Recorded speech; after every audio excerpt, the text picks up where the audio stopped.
All right, one of the first people you need on your team is going to be your real estate agent. Now, I'm a licensed realtor, so I actually, in addition to investing in properties, help people as a realtor on the day-to-day.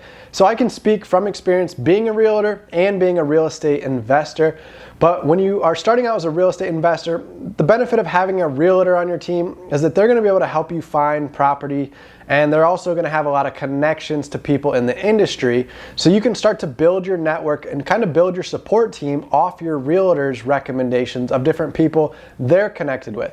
And over time, you can start to kind of change out different pieces and adjust your team as needed. But a realtor is a great starting point since they're one of the big industry leaders that's got lots of connections. Real estate agents work with all kinds of parties. They work with title companies, they work with attorneys, they work with accountants, they work with clients, they work with contractors, they work with lenders, they work with home inspectors, home appraisers. So if you think about the industry of real estate, how many different services are provided in real estate?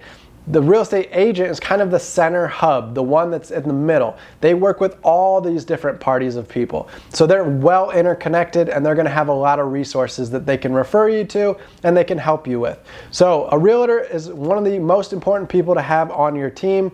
They're going to do a lot of the legwork for you in helping you find properties, helping you write offers and handle all the contracts, the paperwork, and help you through the whole closing process to make sure the transaction goes smoothly so you can take ownership of the property.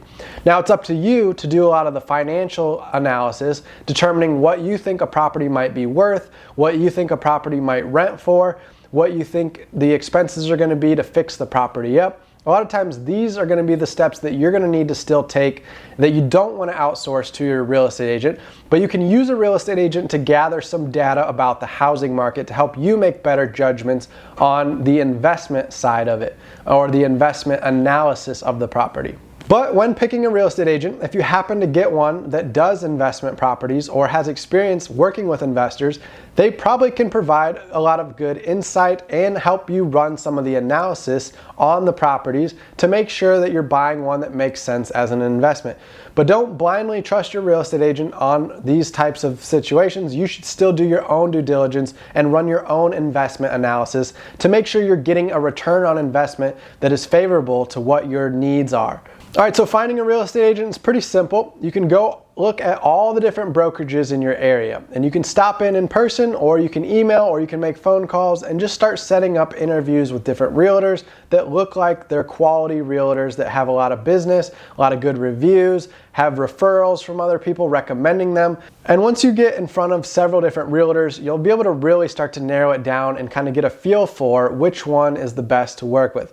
Now, there's also the option of working with multiple realtors, as they can then give you a diverse option of homes for sale. Some realtors might have connections that other realtors don't, and they might be able to find other properties that other realtors won't be able to find. So working with multiple can help increase the chances of coming across various investment deals as opposed to just working with one.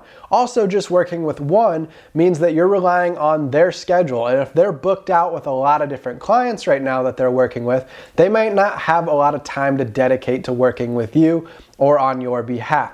So keep that in mind when working with multiple agents. You can kind of leverage multiple realtors' times so that you can take advantage of some sending you deals while other agents start to go cold and don't talk to you for a few days or a week.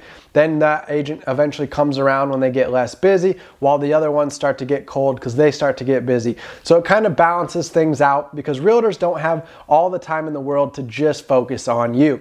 They have multiple people they're working with, and they need to be able to balance working with multiple people. So you need to understand and respect too that they have a life outside of real estate and they have other clients they're working with. So it's important that they still treat you with respect. You still want your realtor to give care and attention to you and your needs, but don't get so self-centered that you think you're the most important person they're working with, because odds are they're working with other big fish who are doing bigger deals that are going to make them more money, and that's going to be where their priority goes.